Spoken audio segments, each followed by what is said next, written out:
এই প্রশ্নে বলা হয়েছে কিউ সমান আইটি একটা সমীকরণ দেওয়া আছে। কিউ হচ্ছে এখানে চার্জ, আই মানে হচ্ছে কারেন্ট, আর টি হচ্ছে টাইম। যদি আই ইকুয়ালস টু 5 এম্পিয়ার এবং টি ইকুয়ালস টু 1 সেকেন্ড হয় তাহলে কিউ ইকুয়ালস টু কত হবে? তাহলে কিউ এর তো ফর্মুলা দেওয়াই আছে, তুমি আই এবং টি এর মানটা বসিয়ে দাও। কিউ সমান আইটি, এখানে আই এর মান কত 5 এম্পিয়ার আর টি এর মান কত দেওয়া আছে 1 সেকেন্ড।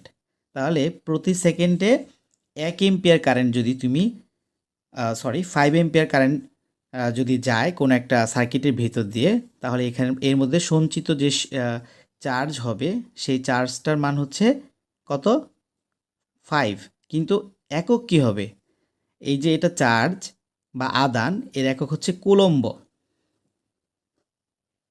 একক হচ্ছে কুলম্ব। তাহলে সঠিক উত্তর কোনটা? 5 কুলম্ব।